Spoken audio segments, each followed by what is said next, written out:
Now, guys, we've got a pretty massive topic, to be honest, and I feel like it's coming at the end of a massive 2 days, and I'm conscious of the fact that part of what we really want to make sure is everyone goes away thinking about how they can apply what they've learned and take these insights, these new ideas that they've been exposed to around energy, where the world's moving to, what we need to be thinking about next, and actually take it back into their business life and apply it. So I guess I wanted to span the spectrum, and it's a question really that I'm opening up to all of the panel from the get-go.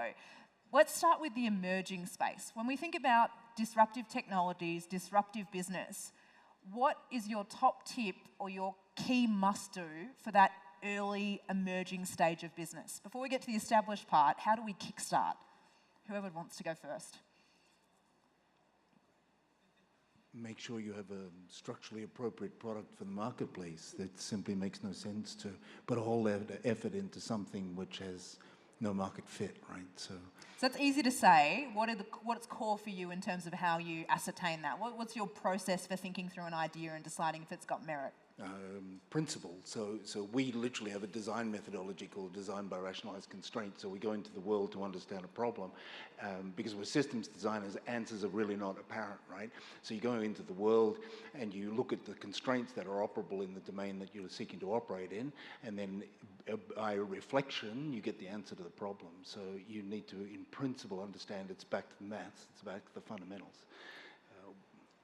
Yeah, look, I think for me, there's this interesting quote, I think, that came out at the Valley, and it was, broadly speaking, it was saying that, you know, a startup is fundamentally a group of people looking for an application of the technology that they've created whilst kind of navigating blind through that space. And I think I look at this stuff, I'd almost say almost any startup, what you think you're going to be building is not what you're going to end up building.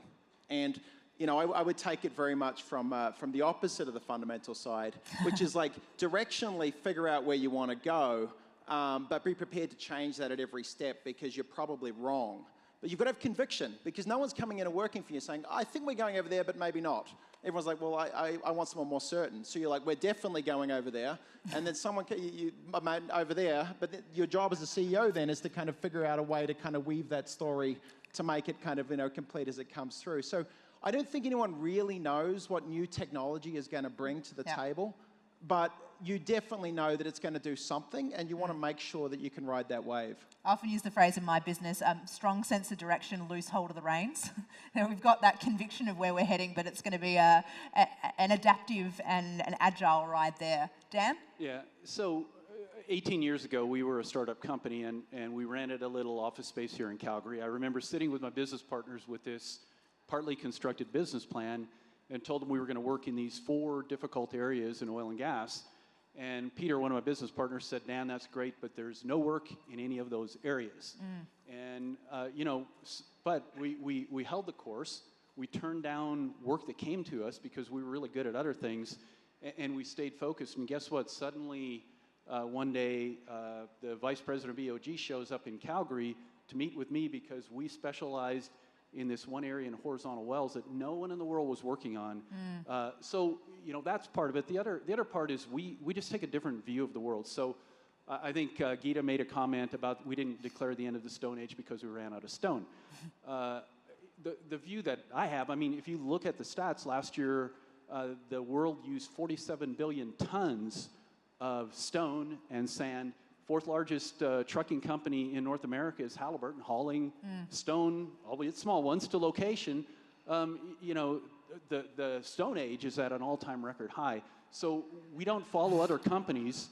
What we do is we try to look ahead a year or 2 years, and it's been a problem because we've developed technology sometimes that the industry wasn't ready. But yes, guess what? Ultimately, they ran into it, and we were there with it. So it's a mindset, it's culture, and it's sticking to your guns. I love that line. The Stone Age is at an all-time high. There you go. That's a line I didn't think I'd hear in these 2 days. Grace. Yeah, so I'm the token establishment person on the panel. But I do think that I'd echo what everyone else said in the answers before mine. The one thing I'll add is that there's something about consulting early. So lots of times ideas are great in your own head, but until you can actually have other people buy into it, whether it's your employees or ultimately the people who are going to end up consuming it and consuming it at scale. A great idea is just that, until you can accomplish that. So bringing in all sorts of different perspectives, whether it's establishment or emerging technology, is really important to making sure that you're positioned for success. And I should have said at the start of the session, we are inviting Twitter questions for this session. So if you've got any burning questions you want to ask any four of our panelists, which I'm sure you do, get them coming in and I'll read a few shortly. I guess we've talked about what's important there when it comes to foundational things. The other thing I wanted to touch on is, what have you got to be most alert to in terms of the pitfalls, the challenges, the things that can eat you alive if you're not ready for them and braced? Dan, I might kick off with you. What's most important in that early stage that you're aware of? The most important thing for us is know when the King of Saudi Arabia is going to crash the price of oil. That would sounds like needing a crystal ball. In other words, yes, that would be the good insight. But beyond that, we have been a huge disruptor in the industry. Yeah. I have gotten blamed for making incredible gas wells, but also blamed for the low price of natural gas. But when I moved to Canada in 1996, the U.S. was going to run out of natural gas. They're building LNG terminals to import natural gas, and guess what? It wasn't too long later. Packers Plus started a year and a half later. We're in Texas, of all places, and we didn't have a presence there, launching this new technology, disrupting technology, and it really changed the whole geopolitical landscape. So for me as CEO, I have to be able to look into the future a year or 2 years. And one example of what we've done is I was flying on a flight from Houston to back to Calgary, and I watched how it's made. Sorry, I'm an engineer, and I like those nerdy shows sometimes. But I came back. I called our manufacturing center in Edmonton that was very traditional in our industry, and I said, guys, order some pizza for Monday because I'm coming up and we're going to watch videos. And I downloaded the closest thing I could find on how it's made to what we might be able to do. We brought robotics into our industry. We were the first ones. I still think we might be the only ones to do manufacturing and assembly of very difficult things. The robotics industry was in a downturn in 2008 or 9 because of the economic crash. Automobile companies weren't working. But to do that, we had to have the insight and the ability to put up millions of dollars at a time when we weren't sure if the industry was going to recover. But you know what? When we came out of the downturn, our company was ready, and we've made those decisions throughout our existence, really. But ultimately, you have to watch out, and as a CEO, you have to be able to look into the future, and it's just one of the skill sets you need to have. And then you need to watch out for when you're going to be disrupted. Something that makes me think of there, almost a follow-up, I guess, is you're talking about pioneering technology, you're talking about pioneering technique, all these things that were very leading edge, the robotics you're bringing into the way that you worked. How did you go dealing with the naysayers, the detractors, keeping the momentum and the motivation in the people that worked for you when a lot of people are saying it can't be done, it shouldn't be done, it's going to cost too much, everything they were throwing at you?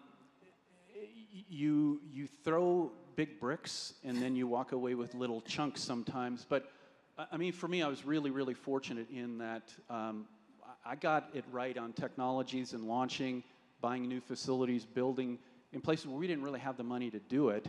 That ultimately my CFO would go to my co-founders and say, he's never missed, and you guys said he was wrong every time. And the one time that I gave in, we're going to build a really large facility.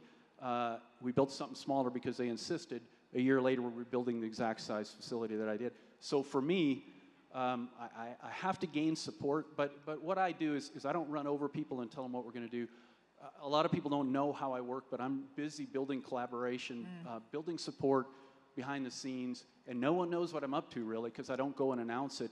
And then when I do announce it, they all kind of get it. And that's part of what you have to do to to move forward. You've got to find a way to build support within your organization, then ultimately within your industry. Sean, I feel like you're looking like you've got something to add. What would you throw in the mix there in terms of keeping people motivated and staying the course? Yeah, I think on motivation, it's been really interesting, like taking the new graduates out of Stanford this year, and it's always interesting if you look through the kind of the generational things of motivation, and I think particularly in oil and gas, there's definitely a generational shift between the people at 60, 65 that are often running these things and the millennials coming in. But one of the core things is a mission, right? You've got to have a mission that can be expressed, that can be understood, that can be taken by everyone that's working on the project, and they can go and tell their friends, their family, and they can feel proud about that. And it's so core to have that there. So if you don't have that and people don't feel proud about that, then they're going to struggle. Now, of course, in oil and gas, like a lot of people say, where do you work? Or do you do that? I don't want to talk about it. Is there climate change? Going to get into it? Like, you've got to find a narrative that works, that you can go home and say, I'm doing this because, right? The second bit, I think, is this idea of being in a place where you're going to do something that even if you fail, you're going to have an experience that everyone's going to look at you and go, wow, like you were part of that. I know it blew up, not physically, but actually, like it went through, and it's like, even if it didn't work, like you were part of something audacious, right? And I think if you bring those two things together, that motivation for that talent, which is at the heart of doing all this, is going to be really, really strongly kept for those younger folks coming in. Andrew, I feel like you're going to have a view on this, because listening to you talk yesterday about disrupting an industry that hasn't budged in 137 years, you must have found yourself having some of these conversations with naysayers, having to educate a market, convince people there was something in this worth pursuing. How have you gone about doing that? Yeah, so it's all about timing, right?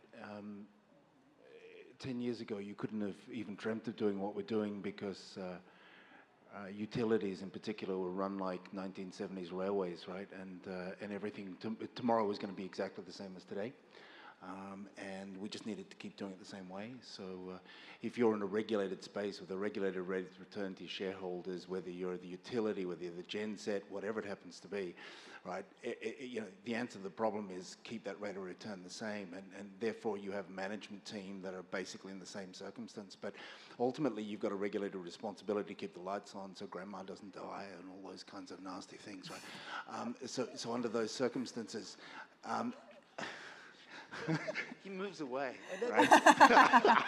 He's distancing himself. That's the mission for the team. We've got to keep the lights on so grandma doesn't die. But you imagine, so for 137 years, right? That's those dudes, that was their proposition, right? It was like, let's go to work. We're going to make sure grandma doesn't die, right? What if they put that on the back of their business cards? Yeah. So actually getting people under those circumstances to change is really, really hard. But what's happened, which is really, really wonderful for us and horrendous for everybody else, is that along has come a whole lot of fairly ignorant legislative position about driving a change to the balance of generation, right? Which has made the entire system unstable. So now the status quo is completely not the status quo. The status quo looks like a cliff, right? And I don't know where I'm standing because I've got a face mask on or something, right? Industry is largely kind of terrified and needs to find a solution to the problem. So having those conversations with those people is sort of currently no problem at all, because they are desperately trying to find a solution to the problem.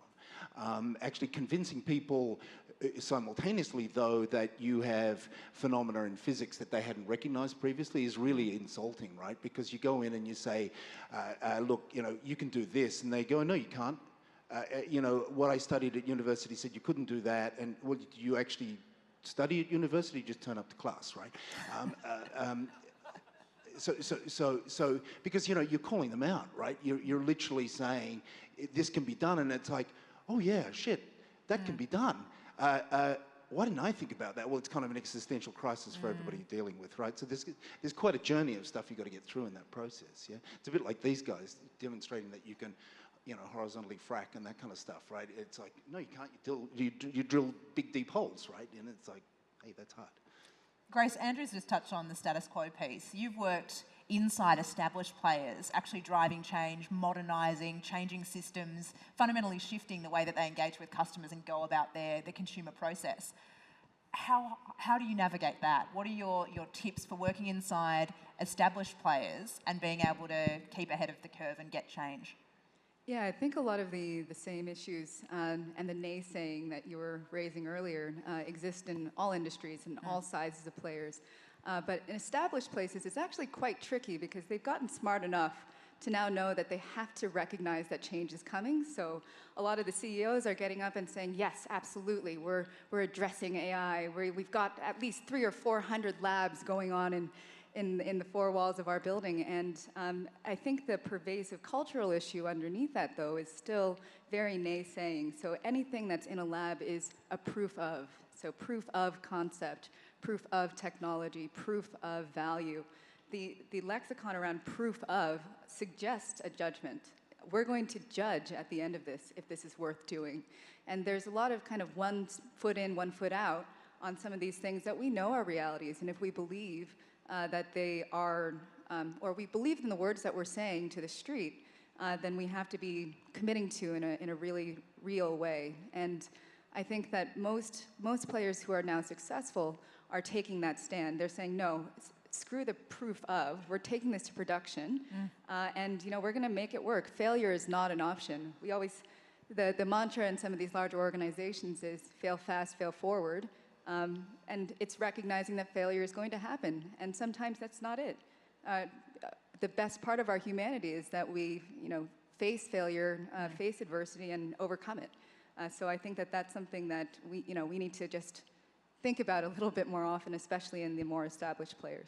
And one of the things I think is really critical building on that is that isn't just a mantra or a line that we throw around conveniently at team meetings. That we actually think about incentive structures and what behaviour we reward and what behaviour we celebrate, because that's core to whether or not risk is actually taken. It's very easy, and I don't know if you've experienced this yourself, where we see a lot of companies using innovation like it's going out of fashion, that word almost. But in terms of the behaviour that's got to back that up, that's a really different story. What do you observe on that front? Yeah, I think people are becoming a lot more cognizant that innovation, risk-taking, new ideas is more important. And certainly there's a level of understanding enough so that at least in those innovation centers that they've spun up, a lot of those metrics exist. The challenge is that doesn't exist in old, I was going to say old bank because I'm the FS pariah, but it's old institution, new institution. There's a lot of cultural divisions that are being created around innovation as well, because innovation is a style, it's a fad in many respects for some of these larger institutions, so they don't really know how to assimilate it into the way that they run their business, especially in goods and services like financial services and energy, which are non-optional. It's really difficult for them to kind of create the balance between run and transform. So yes, there's recognition. Yes, there's a building momentum in terms of the ability to do that. But for the stability of the organization, a lot of places are still very much mired in the old growth, cost reduction, traditional metrics that will ultimately lead to traditional behavior. Now, the thing I guess we miss in the middle here, there's the emerging part, there's the established, and there's the scale on the journey from one to the other. In question for anyone on the panel, talk to us about the scale part of that equation. Scaling disruptive technologies, growing that impact. Andrew, I'm looking at your face. I feel like you've got some commentary to add there. How hard, how easy, what do we need to be conscious of during that particular period? Yeah, There's so many people look like they want to jump on a microphone right now. We all want that one. Tell the war stories. Go on. So I'll take a shot at that. When we first installed our first disruptive technology, we had about 15 employees, and our revenues that year were $3 million. Schlumberger, as I recall, had 120,000 employees. Halliburton had 80,000. Baker had 60,000. And we're sitting there saying, okay, we got this technology. If we were Schlumberger, we could scale it instantly. We had to make some really conscious decisions on slowing and not disclosing the technology. I mean, we were very careful. I had queued up to write technical papers to our industry and all this stuff. And every year I'd get to the end of the year and I said, nope, we can't handle any more growth. And so we had to be really, really careful. And then I was mortified that the international market would get away from us. And we ended up making an alliance agreement with one of the biggest companies in the world to be able to go work in Saudi and South America and things like that. But you have to be super strategic, and intellectual property for a small company is everything. One thing that I'd have to say about Canada is, Steve Williams mentioned pooling intellectual property and sharing and everything. I mean, that's pretty good if you're, two big companies and saying, let's pool everything. But if you're an entrepreneur, you're a startup company, Canada needs to protect their inventors.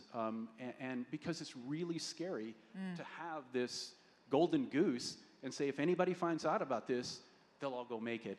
And so those are really strategic, conscious decisions. And for us, we were really careful about releasing information on this game-changing technology, and we scaled as fast as we could. And I'm just looking at my notes because you've got more than 50 patents worldwide yourself, don't you? So this process of actually protecting IP, you're well and truly at the forefront of that. Yeah, my attorney our in-house counsel tells me 50 families of patents, so they're in various jurisdictions. So yeah, it kind of sneaks up on you, but yes, that is true. Andrew, jump in. You look like you had a story on scaling. Talk to us your experience. Scaling's terrifying, right? That's the honest truth. And especially when you're scaling into things which don't exist, right? So I think if you're Ford and there's Vauxhall or General Motors just down the road, right? And you're scaling out with something, well, then you just follow the same old recipe. But scaling into the unknown is. Karl Popper had a way of describing the discovery process, right? And you're trying to falsify constantly, right? You're trying to discover where the answer isn't as much as it is. So you're desperately trying to inflect up a stochastic progression. So unlike this guy, he sort of wants to take a talented team somewhere and not know where it's going. For us, it's all about an absolutely really clear destination that we're heading to, but having no idea how to get there, right? So you're stochastically progressing, and you need to inflect and you need to review, instantaneously and run experiments and fail really, really fast, right? And get the hell on with your next decision-making process. And that's just all about review. So like daily review of where you're going. Is that experiment working? Should we progress forward? Do we back that one again another day, kind of thing? And then it's about prioritization. Right?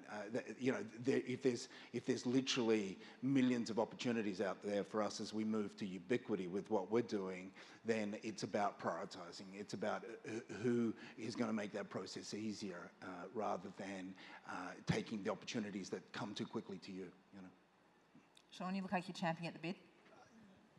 Anyone that brings up Popper, I think, is probably angling for a fight with Kuhn, but we'll leave that for the philosophy majors. Look, I think it's interesting, right? You do want to falsify things, right? And we searched for neutrinos as physicists, and we didn't find them. And then they were gone. But we never came back out of that and said, well, there's no neutrino, right? So at what point do you run that falsification and say it doesn't exist? And it was not clear that we could even observe them. So I think when you're running in this kind of dynamic of going into the untouched or the open space, you're really running up against this thing where you're trying to do the impossible. You're going to see all sorts of evidence that it's not possible, because if it was easy to kind of determine that, people would have solved it already. And you're also going to a place like with the neutrino example, is you're like, I'm not even sure that I can test this in the next 3 or 4 years. And so that's a scary place. And it's scary as well because you're sort of shouldering that, as a leader, you're shouldering that kind of confidence, but at the same time acknowledging inside that you don't really have a clue, right? Because it's scary to go into these kind of abysses. And you're doing that at the same time of all the operational kind of like issues that come with scaling these things. And I think one of the bits that's kind of lost on some of this stuff is the operational impact. And it's not just felt as a leader, but actually everyone on the team, right? You're coming through this and you're being asked to grow as an organization 3, 5x every 12 months, which means your skills as a professional have to upgrade just to kind of stay still and static in the organization.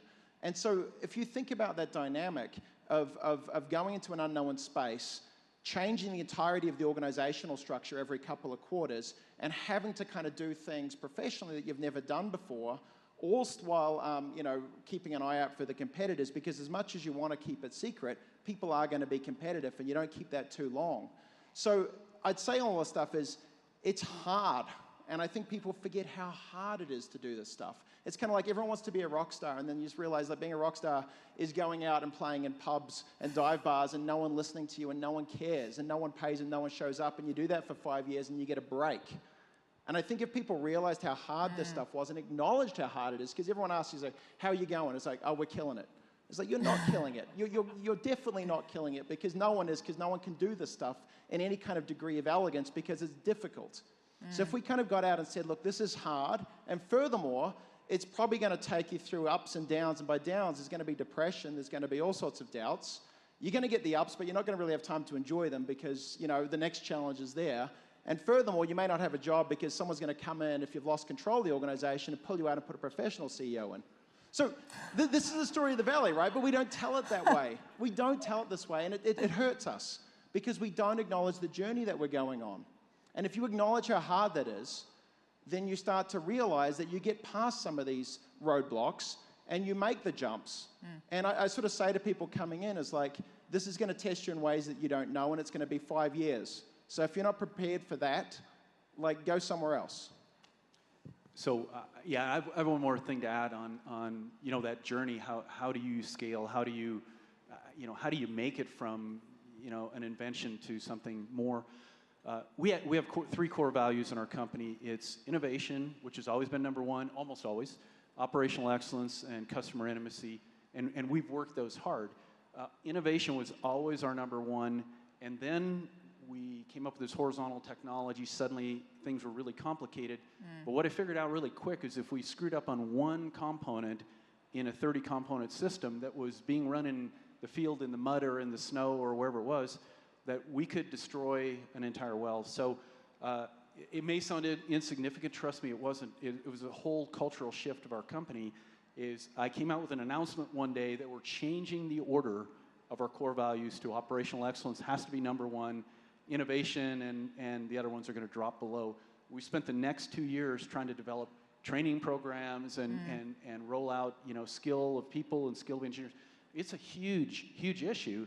And to think, you know, innovation is our business, and then suddenly realize we're totally screwed if innovation is our only business. If we're not operationally excellent, we're in trouble. And that was our experience in our company. And but going through that scaling, going through that change, that was a real mind shift for our people. I think it's a great point too, because to not acknowledge the challenge and the struggle and be real about the journey and what it's like, I think fails in many ways to prepare yourself for what's ahead and think about the support structures that you need to build around yourself and how to be smart. You know, the last time you want to be trying to deal with a situation is when you're in it. You know, the more that you can prepare and pre-plan, the greater likelihood you'll make a good decision in the critical moment. Grace, you've been involved in a lot of scaling. Talk to us about your experience. So I think getting back to the points around scaling emerging technology and some of the great things that are happening outside of traditionally scaled organizations is, I talked before about every organization, anybody who's part of an organization, mid or large size, probably has an innovation center, lab, garage that they're working through. And I personally find that incredibly wasteful. I think that as a nation, we have limited resources. I heard somebody talk about prioritization before. Why are we recreating or trying to build the same thing in every single company when we could be pooling those resources, pulling the money, pulling the individuals, if they are so hard to find, and backing players like the three gentlemen to my left, rather than trying to build inelegantly in our own shop something that we'll never come close to doing. So I think part of the scaling, not only within the organization, but just fundamentally for the industry, needs to look outside of the four walls of any institution that exists. And you see this in a lot of big companies are thinking now about how do you scale your influence, your bread and butter or your fastball, so that you're partnering with other organizations, creating platform services that allow everyone to be the very best of themselves and deliver a package of those best selves to the market rather than trying to be a monolithic and ultimately mediocre organization. I'm wondering, a question for all of the panel, what role do regulators play in this? Because I'm thinking about some of the really disruptive technology, and take Uber. You know, we've got some countries where it's been quite a restrictive regulatory environment, so they haven't really seen ride sharing emerge or take up to any significant degree. You've got others where it's been an open playing field and the regulators desperately playing catch up, and it's sometimes quite critically for the business model, you know, partway through their own growth journey of establishment, where all of a sudden they've got a complete change to their operating conditions. What does the right partnership between business and regulators look like when it comes to embracing disruptive technologies, but safeguarding the community, managing the downside risk, all that side of the equation? Yeah, I guess I'm the regulated guy, right? That really depends on the structure of regulation, so I don't think you can generalize. To this extent, I think there are two fundamental forms of regulation. Well, there are three. There's no regulation, which is lovely. Then there's the COP, right? And then there is, as there is in the energy sector, well, it's fascinating, right? I was having an argument with a government person last night over dinner. I think she was affronted by something I said. And the point was simply this, that that within an environment, the proposition she put to me was that governments enable innovation, right? Yeah. I can see how you two might have gotten into an argument. Anyone else see that? Yeah, so if it's COP, right, it's ensuring we protect ourselves, right? But so the energy market is this is a fabulous conference. These two guys that were down here earlier have just done the most amazing job. But, haven't they? and it's a beautiful thing, because what we've got is two halves of the entire energy market. There's this guy's market over here, right, which is largely unregulated to any meaningful extent. I mean, there's regulation, but yeah, there's not really. When you know, look at my sector, and it's deeply regulated. And these guys have got a bunch of big guys and a bunch of little guys all beating the bejesus out of each other and driving the average unit cost of production down, right, on a global basis. And over on my side of the energy system, we've got deregulation, and what that actually means is we've allowed private ownership of the assets, and the entire system's regulated, right? Yep. And people wander around in energy systems, electricity systems all around the world, and they say, oh, in the energy market, and it's like, are you deluded? Do you actually know what market means, what the definition of a market is? Because what you're talking about here is a rule set, right? And then you go, oh, there's all these unintended consequences of this going on here, and out of the bottom end of that, then we create these synthetic markets over here to ameliorate the conditions that are caused over here in the first place. And bizarrely, what does that lead to? That leads to energy costs in electricity being some of the highest in all of human history, and over here, these guys got some of the cheapest, right?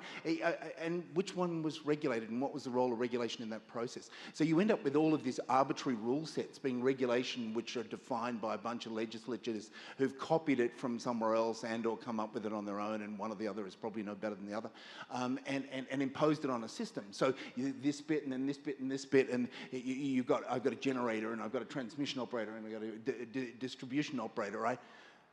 God didn't invent any of those things, right? There's no laws of physics in any of that, right? And you've got all these arbitrary laws, and in this particular instance, the utility is simply not allowed to have any more than 2% income from unregulated sources. And it's like, yeah, that's really helpful for innovation right now. So, Andrew, can I ask you a follow-up kind of on that, as a fair critique from your perspective? How do you...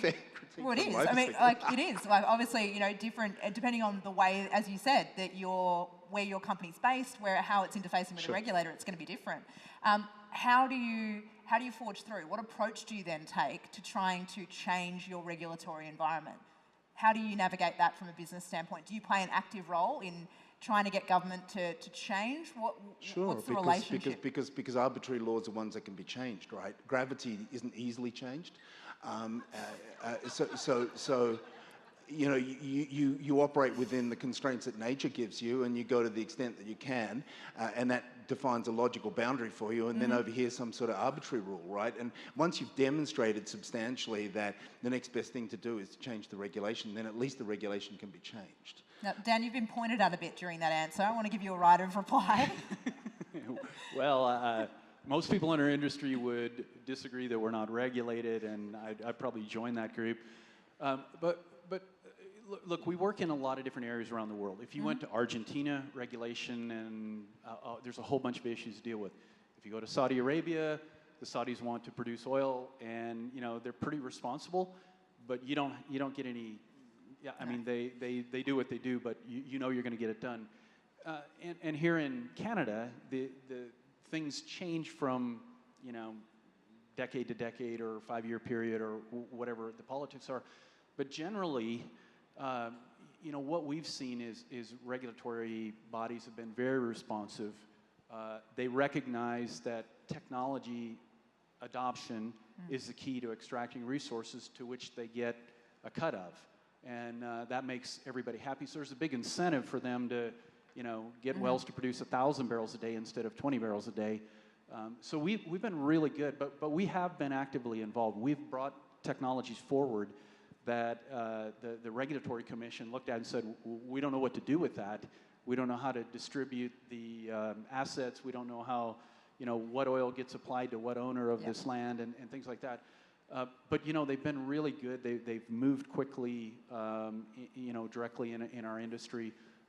So I would say that there's a very collaborative environment between regulatory and also between operators in oil and gas and one other comment just from the standpoint of our company. I mean, if we have bad operators in our industry, we want them out. Okay, so there is a reason for protecting groundwater and for taking 40 vertical wells that all penetrate groundwater and changing that to one well. That can be constructed more safely. So there's a lot of incentives, at least through the period of Packers Plus, that have really encouraged regulators to be on board with us every time we come out with a technology. So I would say we've had a real collaborative, and I think our industry has with regulators with regard to drilling and completing wells, is what I would say. Now, I've got a question coming through on Twitter, and brackets at the end says, obviously geared towards Sean. So, Sean, brace yourself. And for those who were here yesterday, it's from our good friend Avocado Toast, who has since renamed their account to let us know it's actually Jason. So, hi, Jason. As a physicist, we go back to basic principles, and as an entrepreneur, we have to create and operate in the reality distortion field. What do the panelists think is the glue that holds these two distinct realities together? Want to have a crack at that, Sean?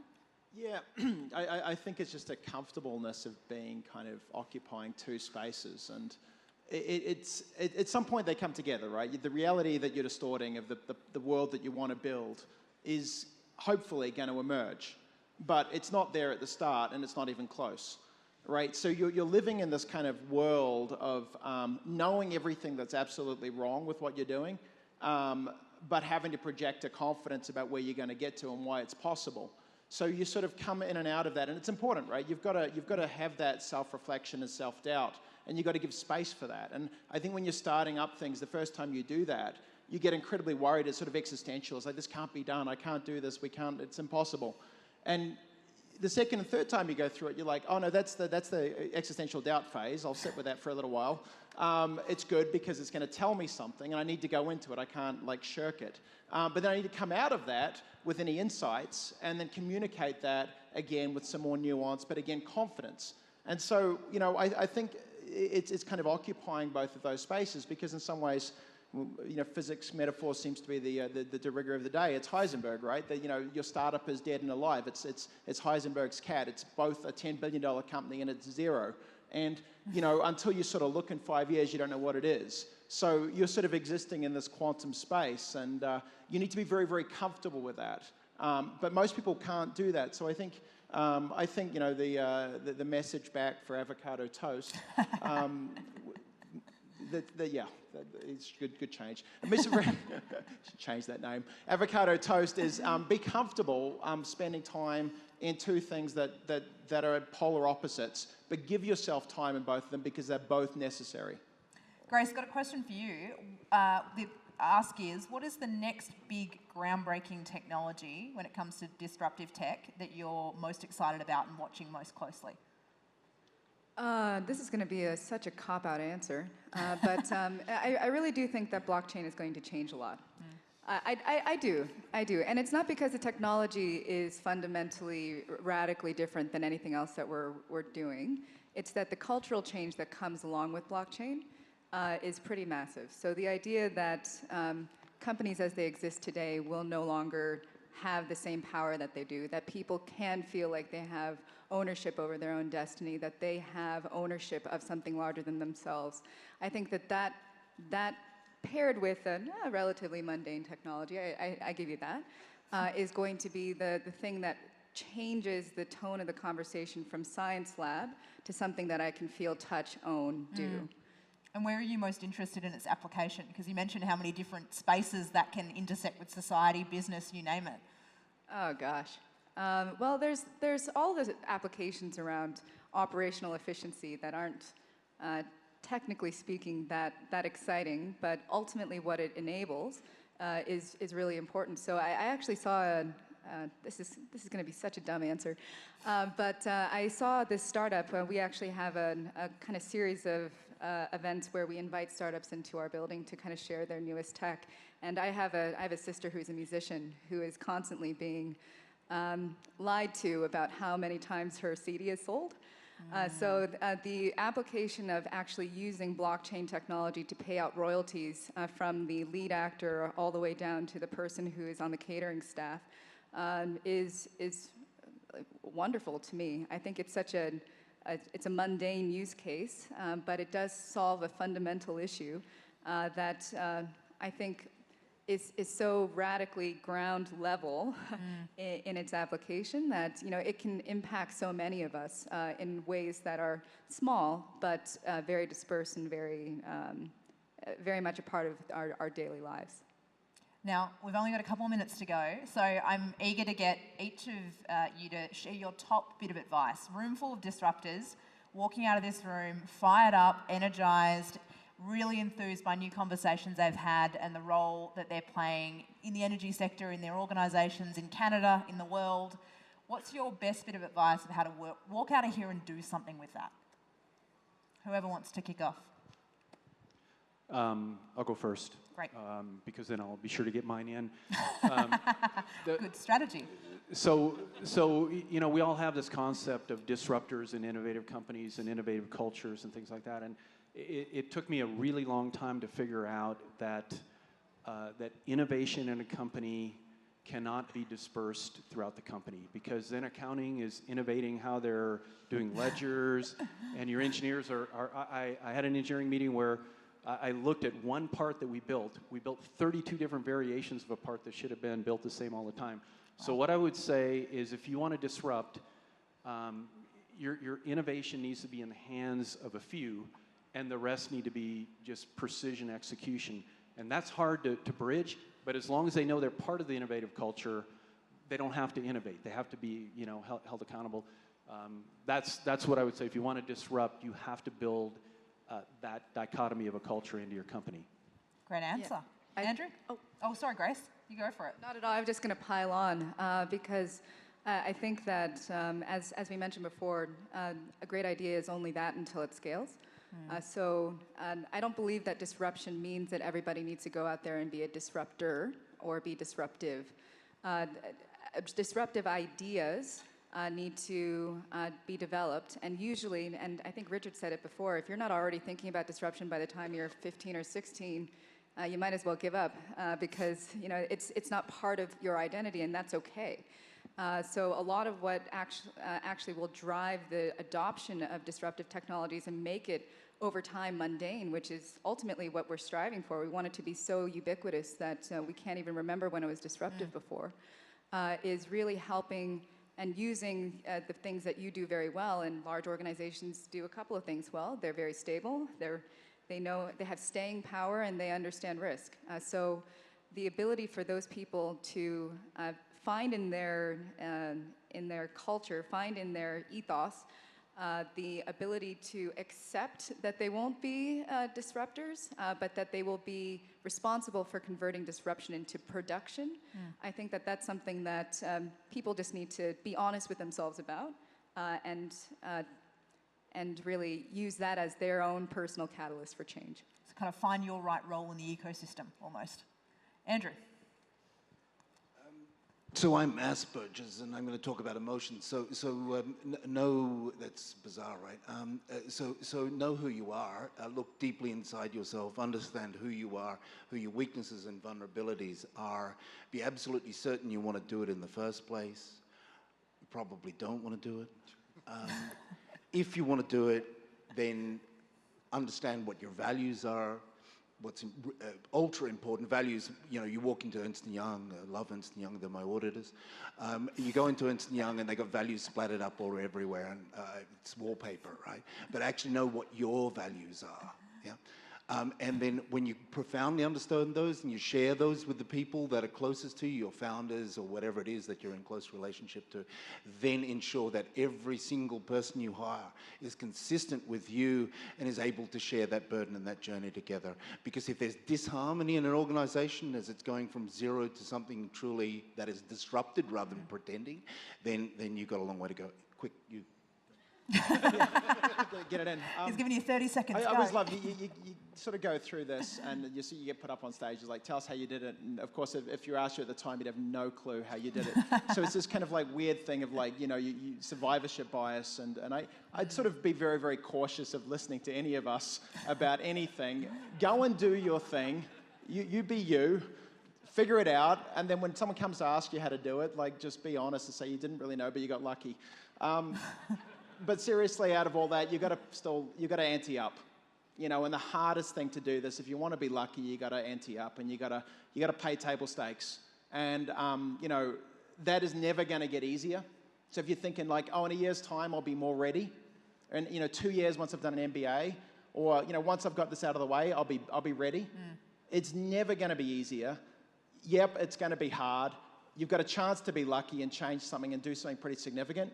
But you've got to make that jump, and it really is jumping off a cliff and trusting that you've got the airplane figured out before you hit the ground. And that's scary, but you know what? That's living. 4 great bits of advice. And let's keep the applause going for 4 great panelists. Join me in thanking Grace, Dan, Andrew, and Sean. Thank you. Thank you, Sean. That's great.